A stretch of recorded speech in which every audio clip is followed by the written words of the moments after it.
people who acted as though they were in a kind of trance were killing and eating their victims prompted authorities to examine the bodies of some of the victims.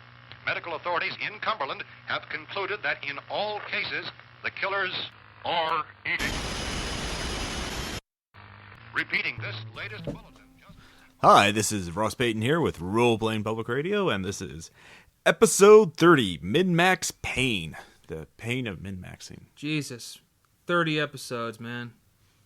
Yeah. Would you have thought back in the day that here we would be, world famous superstars of the internet, just basking in the luxury that, you know, the money from this show generates? Well, yeah, that still hasn't happened, Tom. It's what I think about in my head when I'm feeling depressed. It helps me. Oh, poor Tom. I know. Well, anyways, we have a lot to talk about today. We do. We're going to be talking about game balance when it comes to player characters in particular. There's a lot of issues. I've been actually started playing 4th Ed, and so I'm looking at it from the other side of the DM screen, and I like to talk about it. It's interesting stuff. But and we're not going to talk about it, but I just like to mention, hey, I ran my very first Call of Cthulhu game. Which we did record, and we will post at some point on the site. We actually have quite a backlog of actual play games. It's just, I don't want to saturate you. Yeah, saturate them. I know some of you listen to them a day after we get them, and you listen to the 4-hour session in that day, and that makes kudos to you. That makes us happy. Yeah, but again, that's most of you don't. So we'll keep on posting that great stuff. Speaking of gaming stuff, gaming stuff, very scientific, Ross. Yes. We're still doing the ransom for the 4th Ed New World Campaign Primer. If you want to play receive a free PDF that will be on the RPPR website of all kinds of 4th Ed goodness. We got new feats. The Gripply is a playable race. New monsters, rituals. You know you want to play map. the Gripply, man. Yeah. We're making progress on it. And all we need are about 20 more people, I think, to contribute $10, or more people or fewer people contribute more money. And so check that out. And if you really want to see it, more than welcome to contribute. And if it doesn't make it through, I'll figure out a plan, and we'll do a lesser version, a smaller version, more compact version. The version that would just remind you of what you could have had. If you paid the full ransom. We're assholes. No, it's free gaming content, and if you donate money, if you contribute money to the ransom, you can also donate money. Subscribe to the website for $2 a month. We'll give you a shout out on the show, and give you a custom title on the forums. This almost sounds very Bernie Madoff, man. It's totally free if you donate money. But we're giving them something valuable in exchange, like all the. And we have trustworthy faces. Many dozens of hours of content, probably close to 100 by now. We'll be 100 by the end of the year. And we're trustworthy. We are trustworthy. We're gamers. We're absolutely trustworthy. You've heard me run games. I'm excellent, trustworthy. Except, I don't know. I admitted to cheating in a letter I wrote. So. Yeah, that's true, but I haven't. But I confessed my crimes. So Tom's now trustworthy. So. That's right. So with all that out of the way, we should talk about the main topic of the show, and that's, of course, game balance. Now, game balance is a huge topic, so we're going to focus on the most obvious area of game balance, where it's most important, I think, and that's player characters, character builds, as they would say. Yeah. I'm sure you all have horror stories of things players wanted to do or things the players did do. Yeah, and again, what you need to keep in mind is that there are many types of... let's start with defining game balance from a very basic perspective. Now, when we're talking about balance, we're meaning that all, especially in regards to player characters, there in any RPG, you can make variable characters, different types of characters. You know, there are different skills, abilities, attributes, and you have some choice over what kind of resources your character will have.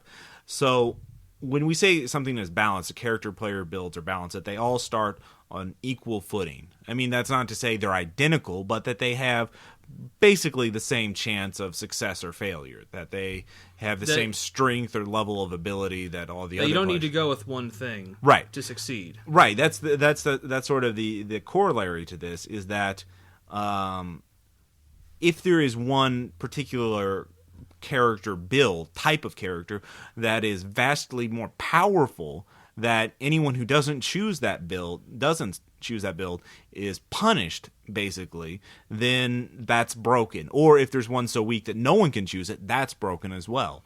So let's give some more concrete examples to give this. In 4th Ed, Dungeons and Dragons, I found out basically that the bugbear, looking online and reading the research on the current discussion, is that the bugbear race from the monster manual is broken. Now, there's 2 reasons for that. One, he has oversized weapons, which basically means he can hold weapons one size category larger than any other creature, medium-sized creature. Now, and this ability is automatic and free. So there's no reason not to be a bugbear if you're going to play a warrior type, because all your weapons will automatically do one dice type. More damage. Yeah, more damage. Now, and his other ability, Predatory Eye, is basically a free D6 sneak attack every encounter. So that's pretty fucked up. Yeah, and if you're playing a bugbear rogue, then you basically always use that, and it's very effective. So there's no reason not to be a bugbear if you want to be a rogue, because your weapons will do more damage, and you automatically get an additional D6 or D8 of sneak attack damage, depending on your feat.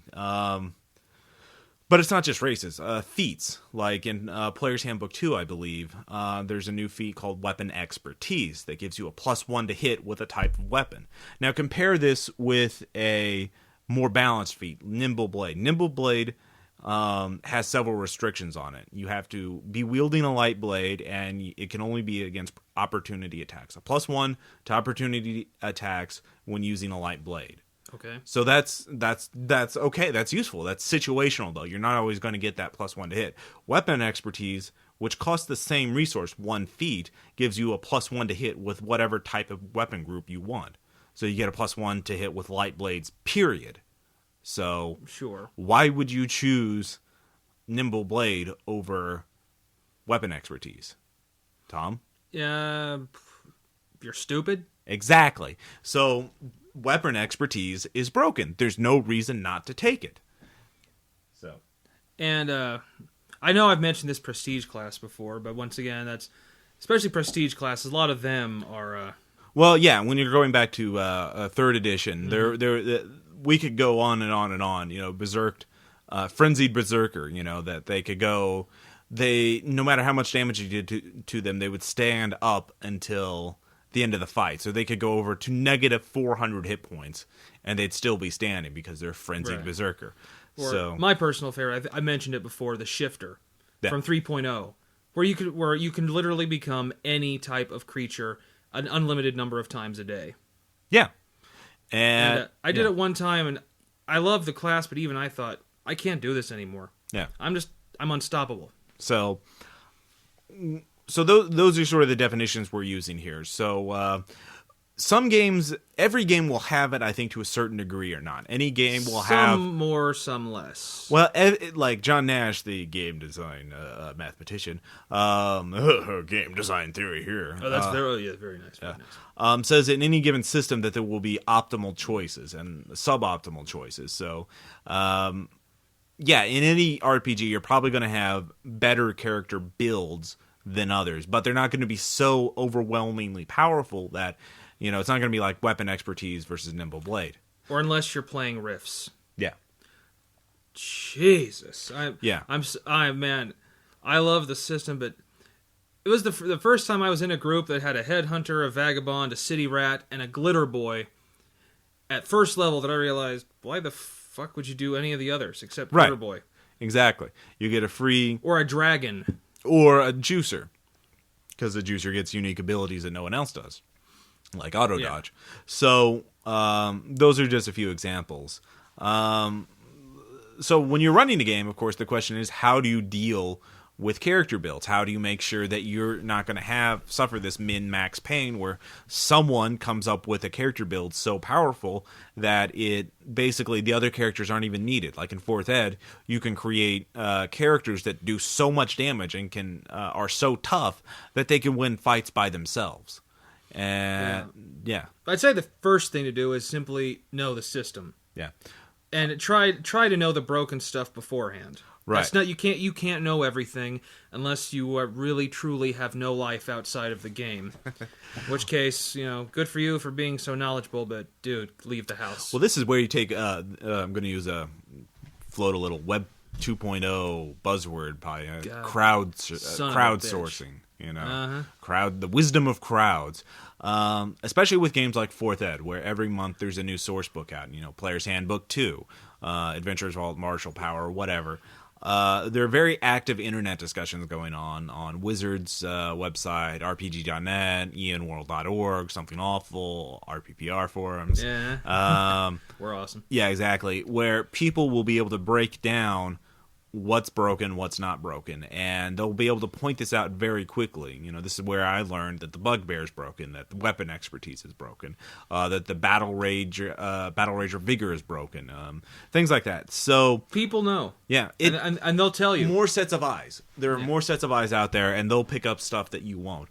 So read the internet discussions, maybe post a thread asking a question, and I guarantee you, ask a question. I guarantee you there are hundreds, if not thousands, that are ready to answer your question. Yeah, and call you gay. Well, yeah, something like that. So, what do you do next? I mean, the other thing is obviously understanding, catching it when you're letting the players make characters. Now, in the ideal world, you would have time to strictly follow all the players as they're making their characters and audit them. In an ideal world. Yeah. How often does that happen? Yeah. I mean, you're either too busy, you're lazy, or the character joins halfway through. Or even worse, you've got 6 players, you're starting a campaign, all making their characters at the same time. Right. And I mean, if a player shows up, especially like 4th Ed, player shows up with the newest book, and he's the only one with a copy, you've never looked at it, and hey, can I do this? And you want to be nice, you want to be accommodating. Yeah. So you say, sure. So even in the ideal world, you're going to let some stuff through. And so when you can't deal with it ahead of the game, when you can't check the players, one thing, of course, you can do is to make little suggestions like say, okay, in my game, we're only going to use these books. Like in D&D, so we're going to do core book only. Which in 3rd Ed, at some points, you kind of had to limit what was going to be out there because there's so many 3rd Ed books out there. Yeah. With 4th Ed, that's not so bad right now because there's not nearly as many players. Most players won't mind a few limiting guidelines. Yeah. And you can make sure that this is going to be thematically, if you want to this is going to be a desert campaign. So, and then the guy shows up with an Arctic warlord who is using ice powers that are ridiculously strong. Like, no. Yeah. So, or you're doing an Arctic campaign, and then he shows up with a fire mage who's like, I do lots of fire damage. I'll burn everything really good. So you're like, yeah. Or who wants to play, has the Dragonomicon and wants to play a red dragon. Or you're playing Ravenloft, and he plays the ultimate anti-undead, undead slayer, and you're like, yeah, no. Well, then make it all about constructs or something. 3rd Ed was good that way. Yeah. So yeah. But of course, the biggest thing is you're not always going to catch this ahead of time. So sooner or later, you're going to find a broken mechanic in the game, and this is sort of the biggest situation. Mm-hmm. What do you do when a player shows up? It's like, oh, well, I use this feat and this magic item and this combination of abilities, and I instantly win the battle. Or yeah, well, I'd say the first thing you want to do is dialogue. Just mention it to them. Yeah. No, don't admonish them, don't scream at them, don't throw things at them, which has happened before. I won't go into details, but it hurt. But just talk to your players about that, and just tell them, hey, this is that fight was actually supposed to be really, fun for the other players too, and you kind of just won it. Yeah. Actually, don't make it about them. Say it's not really fair to everyone else. Yeah. Well, I think the thing is, unless it's so retardedly broken that, like I've read there's a combination in 4th ed that requires 2 warlords with a certain ability. Something switch. Guileful switch. Guile switch. Guileful switch? Yeah, guileful switch. Or, yeah, something like that. That lets basically the warlords makes his action and then give someone else another turn. And so you got 2 warlords with his ability, and then with a certain epic level ability, a demigod ability, that they could take an infinite number of turns. So they could never. It's a loop that never ends. And so if it's something that retardedly powerful, you're just like, no, that's out, gone. Yeah. Because you are, at the end of the day, you are the GM, and you decide what goes in the game. Yeah, but most of the time it's going to be more borderline. It's going to be like, oh wow, you did a lot of damage, or wow, you survived that, or you didn't even what? Okay, well, all right. Usually what I do in the game is make it low key, not like take the emphasis off them and say, okay, let it go by the first time. Yeah. But if they rely on that all the time, yeah. Well, that's sort of the thing. You see, I like to move. Well, So what I like to do is move it to after the game and make the change to the rules. House rule something in between sessions. Well, that's why we always record the post games too. Right. But what do you do? I mean, do you said you had some examples of some of the times when players did something retarded in the game, really broken stuff. What other sort of techniques would you recommend for? Well, with the groups I played with in the past, most of the time I just have relied on the dude that really just didn't work. We're going to need to change that. Most of the time they're okay with it, especially if even they... I've had a few where even the players didn't realize it was broken when they did it. Mm-hmm. And they do it, and even they're surprised to how effective it was. And then when they realized, and most of them realized, yeah, this is kind of unbalancing things. Mm-hmm. But that's one thing I always talk to the players about, and sometimes, of course, they're like, well, it's in the rules, why should I change it?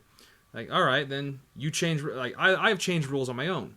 I have changed. Like, I've thrown monsters at them that, and of course, my players, they've read the books cover to cover. They know all the weaknesses of everything. Yeah. So I make up a new one. Okay. And it's amazing how the people that truly just know that this is the way it's going to go. Mm-hmm. You can see their expression change on their face when suddenly their vaunted attack does nothing. Mm. And especially, you have to, if you're going to change that, you have to make sure it's in accordance with the core rules. Yeah. You can't just this guy can't have critical hits on him. Right. It's like, right. Why? It's like, because he doesn't. You have to have a reason. Right. You can't just say, rocks fall, everyone dies, or I don't care what you say, you cannot cross this forest. The trees are too thick. Well, I climb over the trees. No, you can't do that. I burn the forest down. Well, it's too wet. It's a rainforest. Yeah, exactly. It's like, but it's snowing. It's a rainforest. Shut the fuck up. Yeah, it's a snow rainforest. Yeah. Yeah, it's you have to keep if they're gonna be using the rules to their advantage, you have to use the rules too. Yeah, I found though that basically it's a lot of this is done by consensus, and if the players as a group, I think most playing groups want balance. Mm-hmm. Like there will be one munchkin in there, there'll be one rules lawyer who argues for everything, to be his way, and he needs his retarded little min-max super character, and then everybody else will shout, you'll make a ruling and be like, he'll argue with you, and then if you have a good group, your players will come to your defense and say, no, you can't do that. Yeah, and if the majority should rule on that. Yeah. If the majority is not having fun with something. Because I know whenever I try to make a ruling that is contrary to the spirit of the rules, the players just will not let me fiat certain things. We've had a few actual plays, I think, where we've recorded stuff like that. Yeah, like I try to kill an NPC who's disarming traps outright, and I can't find a way. Well, first of all, it was an NPC we had fallen in love with. You should have known better than that. Yeah, because it was a cute little reptile. It was a reptile and or amphibian guy. It was little. It's kobold. Well, yeah, but it's amphibian or reptile, and they're little. Yeah, we will defend them with our lives and logic. We will assault you with logic. Well, it wasn't even that.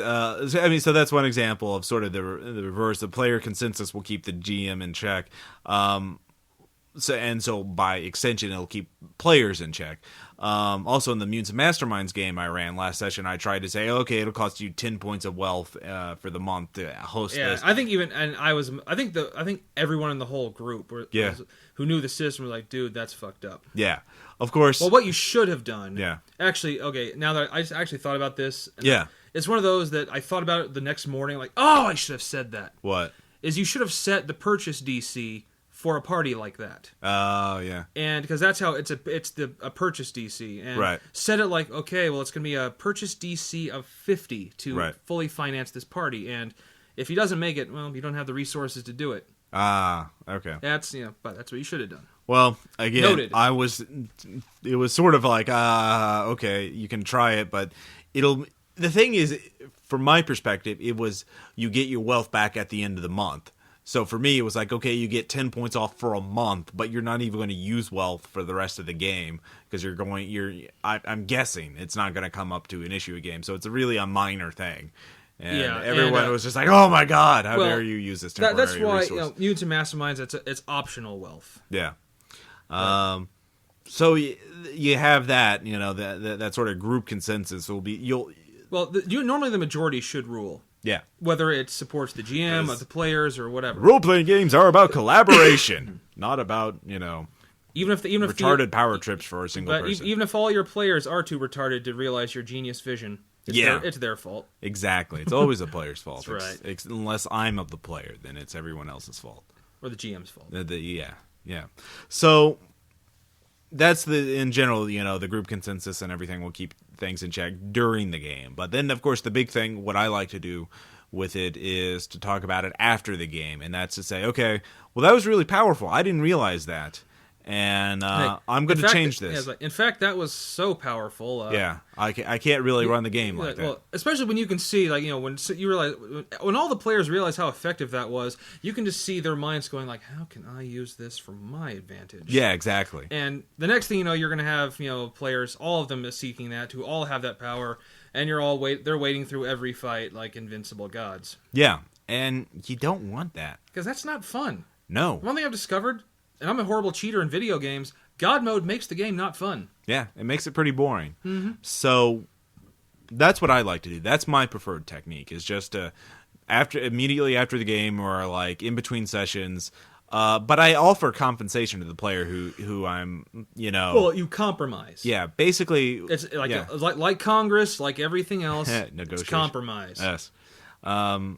Never compromise. I'm Rorschach. No, you're not, Ross. Okay. Good God, you are not Rorschach. Yeah, I bathe. Exactly. What I do is I allow the player to remake his character. I allow him to adjust his character, like he can take a different feat or whatever. Whatever's the problem, I let him remove it and replace it with something comparable but not retarded. Yeah. So, like, weapon expertise becomes nimble blade or weapon focus, which only gives a plus to damage, blah, blah, blah, blah, blah. Yeah. Though I have the situation where something is unbalanced through no fault of the rules. Yeah. I'm suddenly remembering a game we did a long time ago. It was 3.5. You were running it, and everyone was playing a magic user of some kind. Cleric, sorcerer, wizard. I was playing a fighter. Mm-hmm. Who had, two-weapon fighting, and I had weapon-focused katana. Mm-hmm. And they were started complaining when I was doing crazy damage because I'm the only fighter doing it. Mm. And I forgot how we dealt with that, but that's what this episode reminded me of. Interesting. There are some times when it's not even the rules. Yeah. It's just character choices. Yeah. Like if everyone chooses a magic user and then one person is a fighter. Right. And then there's a situation where that's a straight up fight. The fighter's gonna do better. Right. Yeah. Especially at lower levels in third ed. I mean, if they were 20th level, then they would be like, oh, meteor swarm, wish, time stop. Yeah, exactly. So, but yeah, no, I see your point, and that's certainly if you have very atypical characters, or if you have a really huge variance in the players. Yeah, I was a Yuan-Ti half-blood fighter, I remember. I think the situation here is you have to keep the players sort of in check with each other. So game balance isn't just the system as a whole, it's the group dynamic. Yeah, the group dynamic. Very good. So and that's again going to vary from campaign to campaign, but that's something you can talk about ahead of time and just be attentive and deal with this stuff. Now, yeah, I've noticed it's less of a problem in Call of Cthulhu where you actually, you have investigators, detectives, yeah, and then there's always going to be the one guy who's like says, I'm a World War I veteran who can bullseye anything with a machine gun and a Tommy gun and a crate of dynamite that I carry around on my burro that's armored. Yeah. Well, I think the thing is that in Call of Cthulhu balances out because the game focuses about investigation, and there's what they call niche protection, where every player has their own little role in the game. Fourth Ed really, really exemplifies that because they spell it out. This guy is a defender, this guy is a striker, this guy is a controller, this guy is a leader, blah blah blah and blah. A healer, which we really need. Well, clerics are controllers, so but we don't have one. Well, that's because you can use warlords to heal. You can use other classes to heal. It's just because you have 3 players that you're, for the most part. Although we will have more next. Oh, will we? I believe so. I mean, we'll have Mike, I think, at least. Maybe Bill. I don't know yet. We'll it's find crazy. out. It's a magical, crazy world. So that's either before, during, or after the game. There are ways to deal with these situations. But, of course, all of these sort of assume that your player is a reasonable, rational human being who can compromise, who can negotiate. What do you do about the hard case, who's going to be really... You want to keep playing with him, but he's being very difficult to work with. And that's, I think, a very common situation. Yeah. Of course, there's, I've often been a fan of the throw his ass out. But, once again, if this is someone... once again, okay, you're putting the pressure on me. Oh, but we want to keep him. Okay, right. Because I think that's sort of the thing. If it's a very clear-cut case one way or the other, it's very easy to deal with. I think most people would throw out, the guy who smells of cat piss and absolutely will not let his frenzied berserker go. I mean, that's pretty easy. But there's the one guy who just... You try and talk to him, maybe he even agrees to you. And then next session he shows up, he hasn't changed his character. Oh, I forgot. And then you're like, well, can you change it? No, come on, let's just play. Well, I think once again, what you need to do there is the consensus. Get the majority with you. Right. It's one thing to have the GM sitting there looking like, dude, this is really not working. It's another to have the GM and all the other players doing like an intervention type thing, like this is a safe place, but your character is really unbalancing things. This is a safe place. Well, you always need to say that in an intervention. I see, okay. But, I've took one psychology course, so I know that. Well, very good. Very good for you. But, it's get everyone else with you. Okay. First, even discuss it outside of the game, or when that person's not around, and ask what the other players think. If they probably would all agree with you. Right.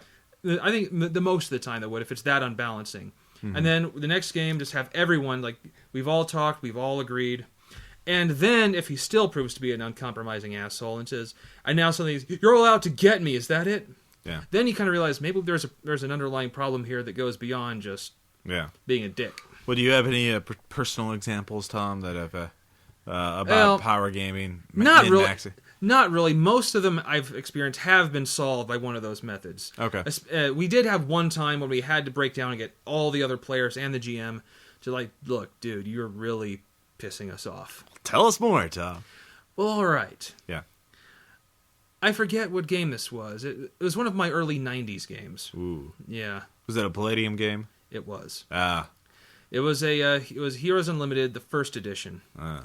Yeah, until the improved second edition, which still sucked as bad. But there was one person who he took the invulnerable power. Yeah. And then wore an environmental suit around him. Okay. Because he had looked at invulnerable and realized what else could actually stop him, and took great pains to make sure nothing could. But then he wouldn't do anything. Okay. With the rest of us, we're all getting together, to stop the bank robbery, and all he wants to do is wait for when he can break out his arsenal of guns, or our favorite is there was a jewelry robbery that apparently I think the GM had just recently watched Reservoir Dogs, Oh, So it was it was a jewelry store robbery with a bunch of guys in suits and sunglasses with color names. Nice. Yeah, not exactly original, but Whatever. to solve the problem, Yeah.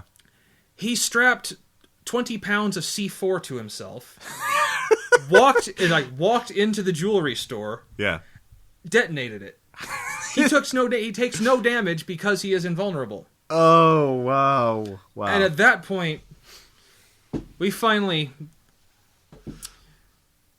Well, the meeting we had afterward was a little just, all right, what the fuck? And then so what are the cops can't arrest him. They're pouring bullets into him trying to stop him. He's like, and all he did is like, I stopped the robbery. Like, what the fuck is wrong? You police stop shooting at me. Of course he was a hero, so he wouldn't attack the cops. Well, could they? How strong was he? Superhumanly strong? Could the cops try and restrain him? Just Oh yeah, no, he had taken invulnerability and it was supernatural strength. Oh, okay. So he was too strong to. Yeah, he was the Hulk that it was the Hulk that didn't that just didn't bother and seeing why everyone was so pissed when he destroys everything. Again, I love this player logic where the player just figures the easiest way is to become a suicide bomber, only he's not getting killed. So but I like did the hostages get killed? Oh yeah. Okay. But once again, how are you going to arrest him? Did he know that there were hostages in there? Was it? Yeah, I think he knew there were hostages, but he said, they're dead anyway. These guys are crazy. Wow. Did he? And he had no evidence for that. I mean, he just decided that they were. Obviously, I think he had seen Reservoir Dogs too. Yeah. So he was figured like they're all gonna be. Was it Mr. Orange? Which one was the Mr. Pink? No, it's not Mr. Pink, but that's Steve Buscemi. Michael Madsen. Who's yeah. Executed all the hostages. He thought they were all like that. Oh, I see. So, no. Finally, and we we did go to him and say, look, you can't do this. And he says, my character is made. I'm a hero. That's what I do. That was the one. Okay, we did have to the GM had to resort to something. Yeah. And it was good logic. He said, okay, you're immune to damage. Mm-hmm. You're not immune to pain. So he said, so every time he took damage, it didn't damage him, but he felt the bullets penetrating him. Except even though they did no damage. Yeah. People tell you, if you're wearing a bulletproof vest, you get shot with a bullet. Yeah. It hurts like hell. Sure, you can break your ribs. Well, once again, no actual damage, but and he started using the really shitty Palladium pain rules. Oh, yeah? And he used them a lot. And finally the guy got bored and finally just, I'm abandoning this character, I'll make a new one. So he made a new character. Yeah, and this one actually was balanced. Okay. But so we had he had to be steered. We tried to steer him, and finally we just had to yank the wheel over and crash into the brick wall to get his attention. Okay, so that's sort of like a good way of difficult characters. The hard cases is to create compensation.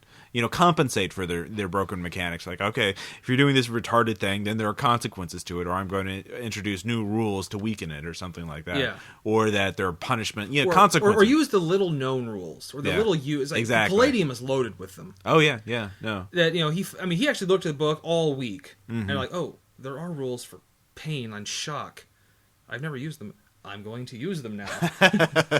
Nice. So there you go. It works great. And D&D has obviously tons of rules, and so you could probably find some way, especially if it's more difficult if you have a rules lawyer. I mean, like a real rules lawyer. Right. Like, do you remember the episode where South Park where Butters thinks he's bi-curious because everyone's telling him he is, and his accountability buddy. Yeah. Who's quoting Bibles? This is the person that can be like that, except they quote rules. He says, you can't do that. That's immune. Like Dungeon Master's Guide, page 42. Yeah. So get help on the internet. Go to the RPPR forums if you have a particularly hard case. Let's go there anyway. But also we have information on there too. Yeah. So we can help you if you have I've even started posting a little now. So yeah, I think that's a great example of showing how to deal with the min-maxers, to dish out their own pain. Yeah, give them a taste of pain. Yeah, see the episode title? Because that's everyone. Everyone who thinks of hit points never thinks of the pain of the impact. Right. You could. That's pretty easy. That's pretty easy to work into. Yeah, exactly. And yeah, with superhero stuff, there's all kinds of ways to deal. And I believe actually, I remember there was one game we were running with Ed and his brother. Yeah, and his brother was playing a frenzied berserker. Oh yeah. I found the ultimate when he liked to play it because he liked to go nut. He liked to go do the berserk thing and then say like, now am I so crazy? Do I attack my teammates? Yeah. Remember where he did that? Yeah. I had a wand of polymorph other. Yeah. I turned him into a turtle. Yeah. It's like, all right, now he's a raging turtle. He hated that. Yeah. And I think there are ways around it. Yeah, there are ways to do the or paralyze them with charm spells or hold person or whatever else like that. So yeah, very good point. So any other particular any stories of min-maxing, or you think you got that out of your system? Okay, I do have to mention. Yeah. Well, I don't know if I should save this for the anecdote. Well, why don't you save it for the end? Yeah, I will. Okay. It is kind of a story about min-maxing. Okay. Well, but it's also I guess something to keep you it's on also the a line. gaming story with other, it has layers. Layers upon layers? Layers upon layers. All but right. one of those layers is min-maxing. Ooh, okay. Well, so that's good. So if you have any questions, feel free to email us, contact us on post comments on the I'll even respond to it this time. Yes. And we are at the forums now. Of course, coming up next, we'll have Tom do his letter, which is probably a little less offensive than my last one. Maybe by a little. Maybe by a little. Oh, wow. Do you kill an orphanage or... No, nothing like that. Any more sexual assaults? No. All right. Then, of course, we have shout-outs, anecdotes, and a new section for our show, Fave Forum Threads, where we're going to highlight a couple of things people have been talking about on the website, on our forums, so you can check them out. There's one about player logic that's really great. And so we'll get all that to the future. So right after this, Tom's letter. Beware. Civil defense authorities have told newsmen that murder victims show evidence of having been partially devoured by their murderers. Medical examination of victims' bodies shows conclusively that the killers are eating the flesh of the people they killed. And so this incredible story becomes... Do you folks remember Alfred Hitchcock? Remember his groundbreaking films and his little tiny walk-on cameos in many of them? I bring it up because, as a GM, are you not the director of the story? Don't you turn a written adventure or scenario into a realized vision with the help of your cast? Alfred Hitchcock was a legendary director and writer, but during those walk-ons, he didn't say a damned word. To me, this is doing it the right way. In games, it is no different. Well, maybe a bit different. The GM isn't just the director, he's also the supporting cast. He does have to act a little bit, and that's fine. A good GM can turn out a number of memorable NPCs, voices and all, in a single scenario. But that is not the sandpaper dildo that has been shoved through my ear hole by many a GM. No, what I am talking about is the GM who not only believes that he is an actor, but that he is a Juilliard-trained thespian who must spew his verbal diarrhea all over the gaming area. I'm sure you know what I'm speaking of. Those GMs who find it necessary to speak in accents and dialects that they think could fool a native speaker well enough to have prospects in the CIA, not realizing that it sounds like they've got a mouthful of shit. I've had to listen to this in numerous groups, and just when I think I've heard the extent of their verbal discharge, the floodgates open once more, spilling out more ridiculous voices like a vocal sewer. It's bad enough when the game is modern. I put up with many a session of the GM running cackling Nazis who sound like Colonel Klink after he's been smoking for 40 years. I've dealt with Russian voices that sound like Boris and Natasha if both of them had recently been smashed in the forehead with a piece of heavy mining equipment. But none of them compares to the ejaculate gargling experiences of a GM's doing voices for fantasy games. Jesus fucking Christ. There is nothing worse than listening to some GM trouser stain who insists on using archaic dialects when running fantasy games. Just what I need. My GM buddy who speaks every word in contractions, interspersed with swearing every other word, trying to use Shakespearean purple prose every time my Minotaur fighter asks some bar wench how much it would cost for a BJ on my giant Minotaur cock. I'm pretty sure even Shakespeare would look at that GM and say, "Hey, tone it down, you goofy cum shitter. You sound like you got a fat woman sitting on your face." Now, I would like to take this opportunity to say that none of this diatribe is aimed at my good friend Ross. I'm not just saying that because he's looking at me right now, shaking his head and wondering, why the fuck do I put up with this retarded hamster every fucking week? I mean it when I say that Ross, like many other GMs I've known, have got it right. He knows that most players don't give two shits about that type of immersion. There's just the right balance to achieve when it comes to vocal immersion. Look at some of the most memorable NPCs he's done in our actual plays, and you will see what I mean. In closing, I will say this. If you can do a funny or interesting voice for an NPC, your players will let you know. If you can't, they will let you know that as well. Here's a good rule of thumb. If the players talk about an NPC you did in a fond way and look forward to dialogue with it, then you have a successful NPC and voice, and you should continue to bring it out in game. If the player's first reaction upon hearing an NPC entering the game is, "Shut the fuck up! Shut the fuck up! Shut the fuck up!" I would rather shove a Phillips head screwdriver into my crotch than put up with this stupid cocksucker. Shut the fuck up! If that's the case, well, you might want to abandon that NPC. Just a thought. It's kill or be killed, yeah, that's the rule. But now the time for talk is done. It's gonna take all we got to get this war won. The killing's already begun. I look to the front and we're being overrun. Time slows down, everything goes dim. My buddy's got a couple trying to tear him limb from limb. I set them both on fire, now the situation's not so slim. But then I see him bleeding, damn, they got him. Latest word also from National Press Services in Washington. Wow, Tom, that was better than the last one. Thank you, Ross. It was only solicitation, not outright sexual. Hey, Ross, assault. Yeah. I was wondering though. Yeah. Is it bestiality if it's a minotaur? I think it depends on the kingdom it Well, happened but in. then- I think well, if the like beast in enlightened kingdoms, like in Eberron, I think it wouldn't. But in less progressive kingdoms, it's probably like gay marriage or something like that. Probably so, yeah. Yeah. Well, I mean, I would say that if the beast in question asked for it verbally and paid you, it would hardly be bestiality. Well, yeah. If it was consensual. No, I think you have to look at how progressive the civilization would look at it. I mean, if they view it as an abomination, they probably don't. Maybe it's not bestiality. They probably have an equivalent, monsterality. So yeah. Well, then again, it's a different world, man. Yeah, exactly. And they probably, in either case, it would probably have the fantasy version of Megan's Law, which undoubtedly you would be on if there was a D&D version of Megan's Law. Are you saying that I'm a deviant, Ross? Is that what you're saying? Moving on. Yeah, let's fine. Yes, change the subject. Yeah, great segue there. So, our new section is for favorite forum threads, where we're going to try saying that again. Favorite forum threads. You could get that's a tongue twister, man. I know. It's like it's one of those things I like saying, like Zuba pants, Zuba, or I can't think of something else, but Zuba. We'll go with that. All right. Tom, you had one, of course. Well, yeah. I know it's a personal thing, but I do like the Tom and the DBZ game thread. Yes. Simply because I knew I'd probably get some comments. I didn't know they'd create a whole thread about that letter. Yeah, no, that's a good point. That's certainly... Now, just so you know the etiquette, we do appreciate comments on the main site, so new visitors can see that people love to comment on the site, but we do... the forum threads are great for the detailed discussion about particular topics. So, Indeed. yeah, this was a great example of that, where they're getting into all the... You have supporters and people who just have to... critics, so... Yeah. Well, I think the majority, it seemed to me, was...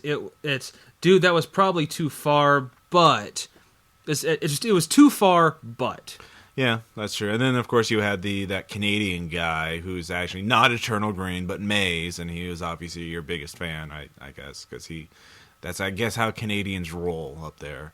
They're okay with that kind of thing. What, firearm anal assault? Yeah, on imaginary characters. Yeah. So way to go, Maze. Thank you. So anyway, I had a few, actually. First, there's the introduction thread, where if you can read up on some of our listeners and see them talking. And Cody's on there, so you can find out about Cody's own weird life and everything. So because that's probably we'll never have him on the show on a regular basis. Yeah. He would quickly steal the show from us. Oh, well, there is a Cody fan club thread. So it totally is. Yeah. So the cult of Cody has begun, I guess. They are legion. Yes. But then there's the study in the logic of gaming. I love this thread because it came out of somebody posted a gaming stories thread, and there's a couple of anecdotes there talking about various wacky things that happen in games. But the study in logic in gaming is, again, talking about the unique brand of logic that players have in role-playing games. You don't see it in any form of fiction whatsoever, in genre fiction, in literary fiction, in movies, music, comic books, but only in a game would you have one character killing a police officer because that guy's hoarding all the guns, man.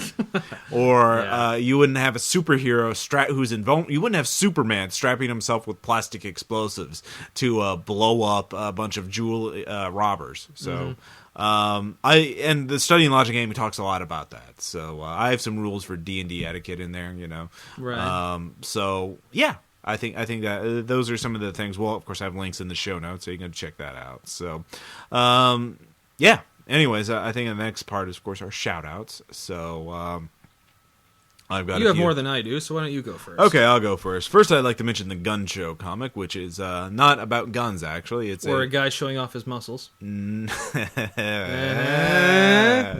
Yeah. See where I'm going? I saw that. I see what you did there. It's from Casey Green, who did the animation for Oregon We're all Trail. Casey Green fans here. Exactly. He did the animation for Oregon Trail 13.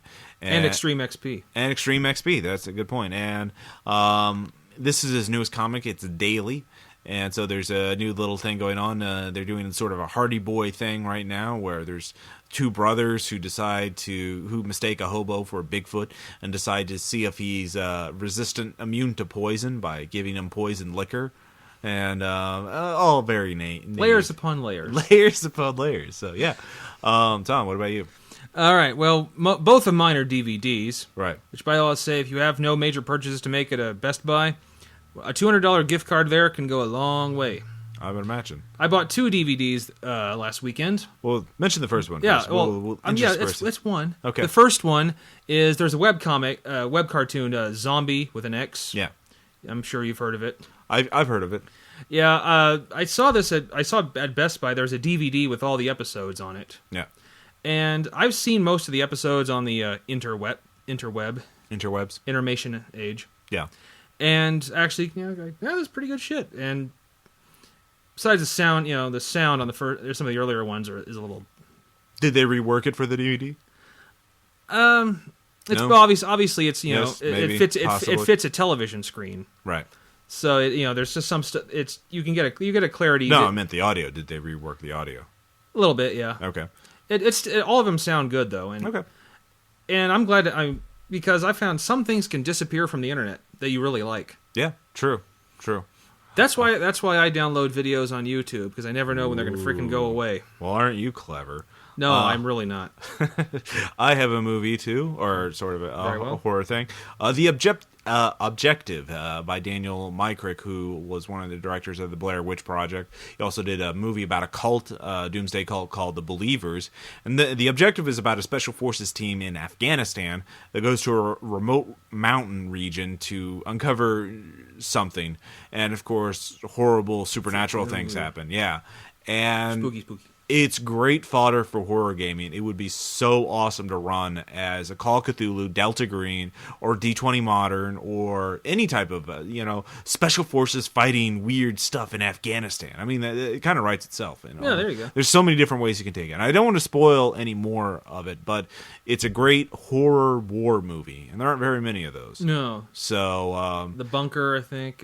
Yeah, there's some. I mean, it's a small genre. It's there. So It's not like a great classic movie, but it's a solid B movie. So, and great attention to detail, great look. So, okay. I mean, he gets a little weak in some places. You can tell. All movies can do that. Well, yeah, some of the special effects are kind of cheap, but whatever. So yeah, Tom. Yeah, and my other one is another DVD. I mentioned before the George Carlin All My Stuff. That was one of my shout outs. Yeah. Well, I finally picked up his last one, which is It's Bad For You. Yeah. And it's not really much of an obscure shout-out. I'm pretty sure most people have heard about George Carlin and this last thing he did. Mm-hmm. But I mention it because it now fully completes my collection of George Carlin. You have the canon. I have the canon, and that is important to me. He probably was my greatest hero. Okay. That's cool. All right. I got 2 more because I got a whole bunch of them. Oh, yeah, you're on top of this shit. Next one's a Found Footage Festival. It's a festival that goes around the country showing these. Basically, they show public access clips from public access shows, instructional videos, exercise tapes, outtakes from various video projects, all kinds of weird, crazy videos. And they put out DVDs. There's 3 volumes of them. I've seen the first 2. And it's really funny, really weird. And if you like crazy, weird, funny stuff, I mean, it's pretty awesome. So that's worth a look. But then Von Richter's Guide to the Lich. This is an old school second ed Ravenloft supplement written about the Lich. And almost all of it is system free. It's just from Von Richter's point of view, talking about the habits of the Lich, the psychology of the Lich, the layers, how to find a Lich, how to fight them, how to destroy them. And it's just great fodder. I picked it up at Metagames in Springfield for $5. I'm sure you guys can find it cheap as a PDF on RPG.now or RPGnow.com or any number of places. And if you want to run a horror game, or if you want to use a Lich in a game, this is a great resource to have sort of use them as a layer, as a villain. And a mover and shaker villain, not just monster of the week. Yeah, exactly. So obviously the second ed D&D stats you can kind of ignore, but it no matter what version of D&D you're using, if you use a Lich, you should read this because it really there's so much fodder for your games that you can use. Like, ooh, I'll grab this. Ooh, I'll grab this. Ooh, neat. And it should be, and it's cheap. It's used cheap, old, abandoned gaming supplements are frequently abandoned and ignored. I will say Metagames has a fantastic selection of them. Yes, they do, and you should always take a look at it if you're in Springfield, Missouri. So, yes, that is my last shout out, and I salute you, sir. Yes, exactly. So I guess finally we only have our anecdotes. So. First off, I have an email one from a listener, and so let me just take a look at this. It's on the email. Hearing the story of Camper Boy from a game reminded me of my favorite anecdote from a game. We were playing AD&D 2nd Edition. Our party was leading an army to liberate a city from an evil, oppressive clergy. Okay. The party consisted of my character, a bard from the city, a paladin of the same faith as the clergy, trying to bring the offending clergy to justice, a fighter, druid, and a mage. We were camped by a few days' march from the city when scouts told us that shadowy figures were flitting about the edge of the camp in what looked like an enemy camp in the swamp. Okay, we know what this means. Gear up, battle stations, and set off to investigate. All but the paladin. He said he would stay back and guard his wife. His wife in the direct center of an army. I, playing the bard, a class not known for its bravery, mentioned that there's obviously a threat out there, because if they were friendly, they would approach us. He said, well, it seems done just trudging forward to the march to get beat up when we could just pass by. I asked if it's against the paladin's code to run from battle. He says there's no battle, so he's not running, merely avoiding battle. I said, holy shit, my bard is going to convert to whatever paladin order you belong to, the sleeping in and banging my girlfriend while my friends get pin-cushioned up to order. Needless to say, the paladin and the bard's relationships were strained after this. So, I love the podcast. Tom, I love the letters, and I like to think that your advice has led me as a better player and GM. Thanks, Chris. Wow. So, I mean, good anecdote, but if you rely on me for moral strength, you are fucked up. Yeah, but again, this is sort of the player logic. Well, I'm not running from battle. I'm just avoiding an obvious battle. Or, I am fighting the battle of man versus woman. The battle of the sexes, if you will. The war of roses. Yes, especially her rose, which I will be conquering. It's like as soon as I you like cherries. Oh yes. Well, it was his wife, so I don't think the cherry was right. Well, he's a paladin. He might probably wait until marriage. Well, yeah, but it said he was his wife, but whatever. You see what we're arguing here? We're talking about this detail. Yeah, we're terrible.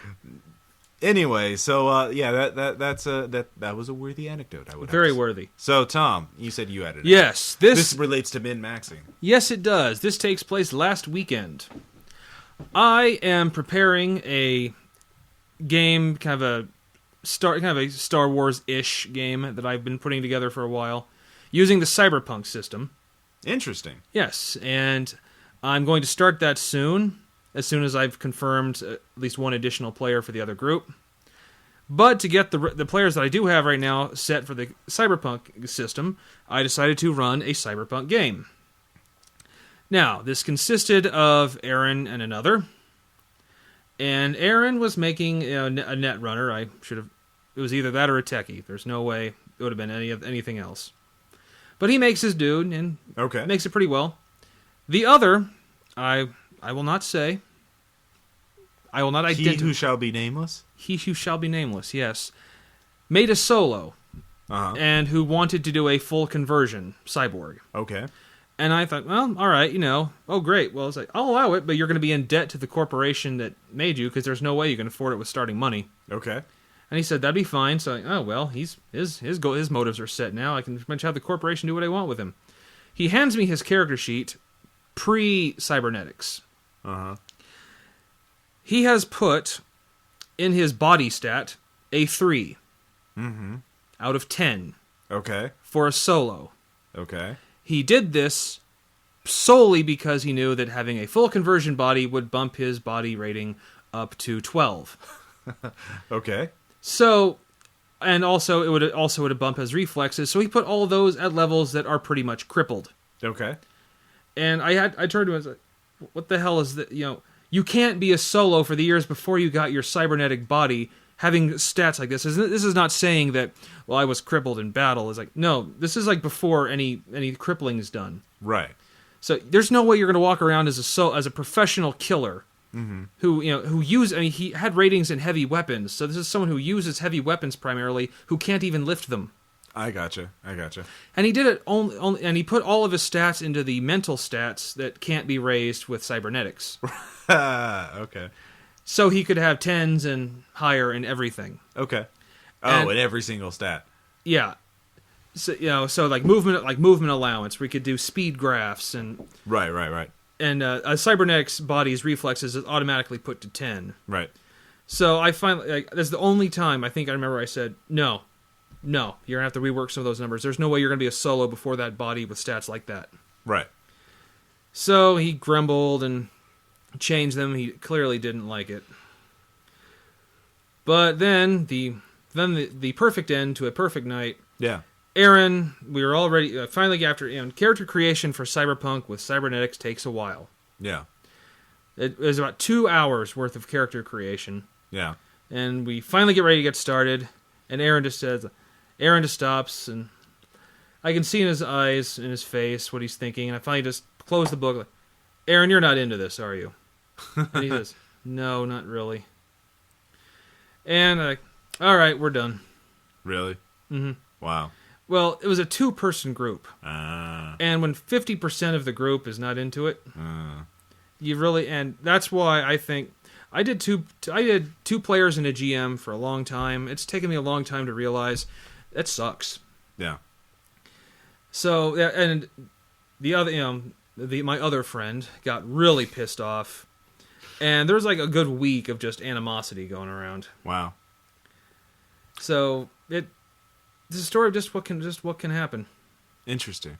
Yeah, I know what you mean about running for smaller groups. I mean, I can do it for one shot, so that's not a problem. They're fun if both players and the GM are working together. Like I remember Jason and I did a game at a Call of Cthulhu, the Delta Green game. Yeah. And we were just doing firing on all cylinders, just doing it, and it was great. Yeah, Cody and I have done the same thing. Yeah, no, you have the Fear Itself game, but they've both got to be into it. Yeah. Like we said, we've mentioned before in many episodes talking about this sort of thing. Everyone, you have to talk to them ahead of time, make sure everyone's on the same page. So that's too bad. What are you going to do about it, Tom? How are you going to? I completely abandoned the Cyberpunk game. It's like like this never happened. It's gone. Okay, fair enough. This imaginary thing was never even imagined. Yeah, you imagined the imagined. I'm still eventually going to do my spacey game. Okay. I don't have a name for it, but spacey. My Cyberpunk space-based game. At some point when I have at least 3 players. I gotcha. And we think we have one, but his, girlfriend and shit like that. Jake, you mean, or sorry, Yeah, Jake, my friend Jake. Yeah, okay. No, this is that he who shall not be named. I only mentioned because I didn't check with him beforehand if I could mention this. Ah, I see. Okay. So I'm fair. Okay. I'm a fair deviant. Fair enough. All right.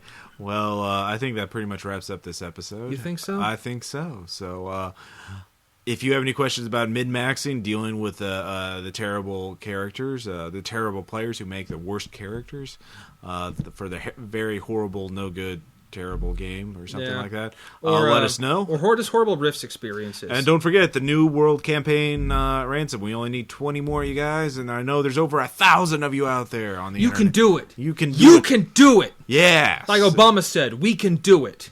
I don't think he said that. Or yes, we can. Yeah, that. Yes, we can. Point. Did you not? God, son of a bitch! What the fuck? With that, you obviously. I voted for him. Damn it! That should count. Well, you kind of. Obviously, you took some memory flaws for your character. So. Well, among others. Among others. All right. Oh wait, I'm sorry. Yeah, I didn't get to be in Washington to watch history. Yes, that's why I'm stupid. I know. Well, we'll forgive you, I guess. Somehow. Will you? Yeah. So anyways, this has been RPPR episode 30, Min-Max Pain. This is Ross Payton. I'm Tom Church. Of course you knew that. And we'll catch you next time. Catch you on the flip side. Were killing and eating their victims prompted authorities to examine the bodies of some of the victims. Medical authorities in Cumberland have concluded that in all cases, the killers are eating. Repeating this latest bulletin just received moments ago from Cumberland, Maryland, civil defense authorities have told newsmen that murder victims show evidence of having been partially devoured by their murderers. Medical examination of victims' bodies shows conclusively that the killers are eating the flesh of the people they killed. And so this incredible story becomes more ghastly with each report. It's difficult to imagine such a thing actually happening, but these are the reports we have been receiving and passing on to you. Reports which have been verified as completely as is possible in this confused situation. It is happening, and it would appear that no one is safe. No one is safe. No one is safe. I'm cutting off my phone and my Skype, shutting down my computers, and I'm killing all the lights. Keep your voice low if you want to make it through the night. Keep your head down, avoid the windows. I don't assume that we're safe, cause we're not. I seen this before, kid, is gonna get hot. If you brought a weapon, take it out and show me what you got. If you see him, take him down, one kill, one shot. This ain't no joke, you know I always keep it real. Give yourself a gut check, got the nerves of steel. It's gonna get epic just like the tournament unreal. If you've been dipped into sticks, better hide your heel. Remember that it's justice we dispense. Just stick to the killing, there won't be a consequence. Take a look around, absorb the evidence. They're already dead, so plan A, violence. There's supposed to be another broadcast at 3 o'clock. 10 minutes. Oh, only 10 more minutes? If your buddy gets bit, you better take him out. They come after you, this is true, don't doubt. This ain't my first time fighting the undead. And if I see one bite you, I'll put a bullet in your head. I know that ain't cool, but it's just self-preservation. What if you become a ghoul? I'm in it to win it, so don't you take me for a fool. It's kill or be killed, yeah, that's the rule. But now the time for talk is done. It's gonna take all we got to get this war won. The killing's already begun. I look to the front and we're being overrun. Time slows down, everything goes dim. My buddy's got a couple trying to tear him limb from limb. I set them both on fire, now the situation's not so slim. But then I see him bleeding, damn, they got him. Latest word also from National Press Services in Washington, D.C. now tells us that the emergency presidential conference, which we've just mentioned, will include high-ranking scientists. If I were surrounded by 6 or 8 of these things, would I stand a chance with them? Well, there's no problem. If you had a gun, shoot him in the head. That's a sure way to kill him. My buddy goes down, a bullet in his face. At least I got to him before he joined the cursed race. I asked for someone else to come and take his place and tell me how much longer will we fight at this pace. I see my share of war, but this is something else. I'm running and I'm gunning in circles like carousels. I fire instinctively and my nerves are raw. And everywhere I turn I see a zombie with a bloody jaw. This is a losing battle, they're gonna eat my brain. I can't believe I'm giving up, I must be insane. I wanna survive, but I can't maintain. Maybe suicide's a thought I should start to entertain. If this is a dream, tell me why can't I wake up? My friends all died before the military showed up. I keep pushing on, but I just wanna give up. I'm at the end of my rope, and I just don't give a fuck. Helicopters coming, tanks in the street, soldiers everywhere.